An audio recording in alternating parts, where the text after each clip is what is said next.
The Legions Astartes are an armed force of super soldiers created from demigods to unite and protect humanity.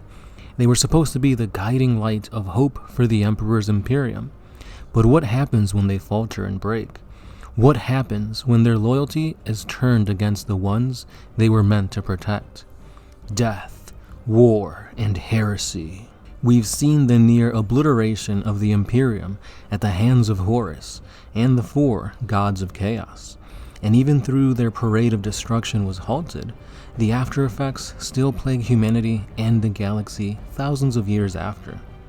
The autonomy of the Space Marine allows the Imperium to tend to the many other aspects of governing their worlds, as such many chapters have defected or turned rogue.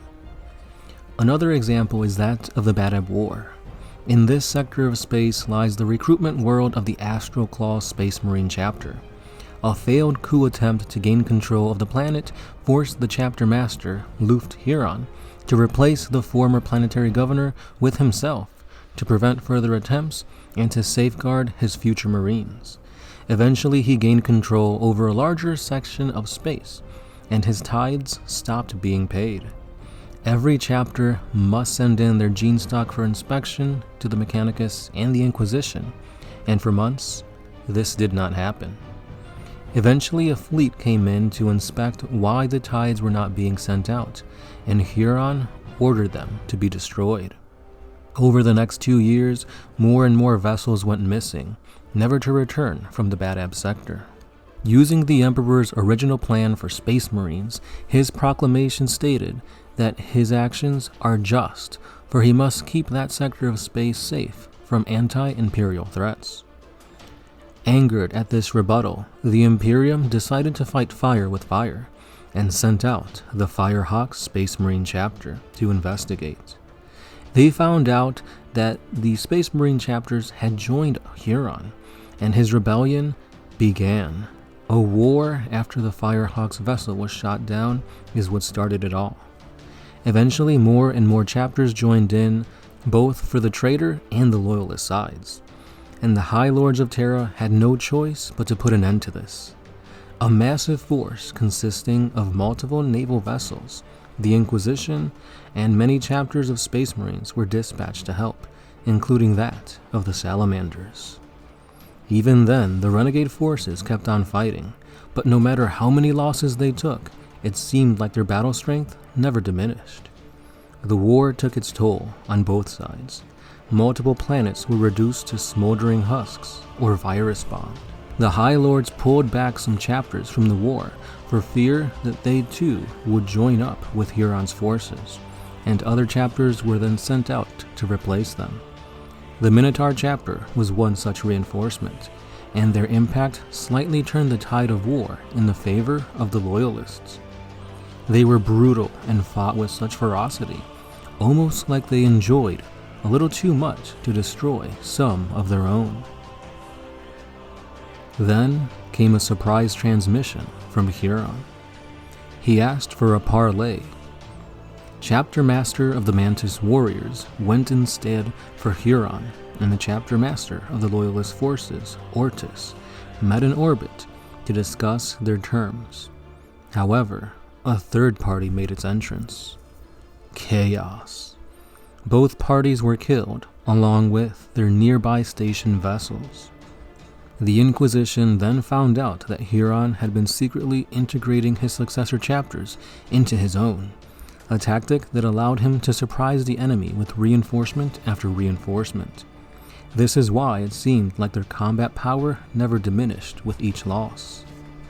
Huron thought the death of the commander for the Imperial forces was going to send them into disarray, but further reinforcements and a newly appointed commander kept the momentum going for the Loyalists. This brings us to the end of the war, the assault on the Palace of Thorns. The siege on the palace was brutal, and the Astral Claws fought with an unrelenting savagery that none could match.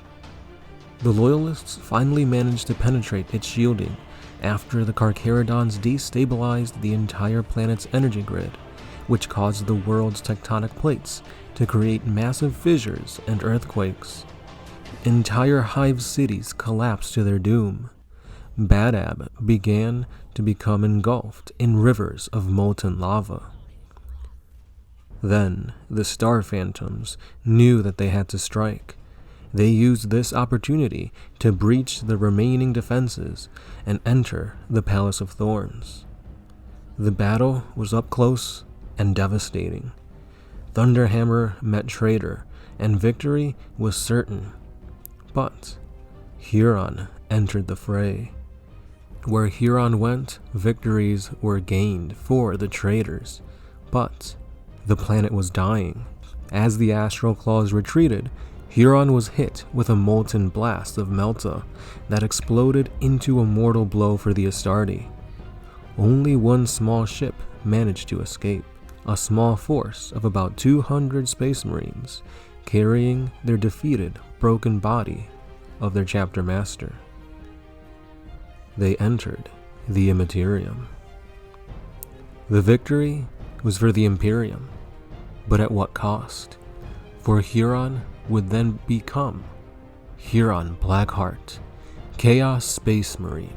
And with that being said, guys, that is probably, besides the heresy, one of the most well-known and I guess you could say documented, but it's now been edict of obliterated away, instances of where the Space Marines having too much freedom led to a bunch of death, destruction, and yet another legion, or chapter I guess I should say, to fall over to the hands of chaos. If you guys have other instances of how Space Marines just have too many flaws, please let me know down below. And we do have a playlist for the Badab War, so if you guys want to get more of the details for this awesome encounter that pits, like the Mantis Warriors, Carcharodon, Salamanders, Firehawks, it is honestly a really good read. If you want to read the entire thing, just head on over to Black Library. They got whole books on it, so it's really good. I really like the whole look of Huron. Before he went Chaos, because he had the Flamer and the Claws, he was a monster. But with that being said, guys, that's all I got for today. Thank you for listening. Please remember that we do have super chats now, so if you guys want to help us directly, underneath this video where like the like bar and all that stuff is, you can donate to us. You could also go to our Patreon page and pledge $1 a month to help us put out these videos each and every day. And if not, liking, commenting, sharing, and subscribing does go a long way to help the channel. If you guys want to interact with us just a little bit more, we do have a Patreon page, like I stated, a Facebook page, a Twitter account, some TikTok stuff, and Instagram, so check us out on all that social stuff, and we'll see you in the next one.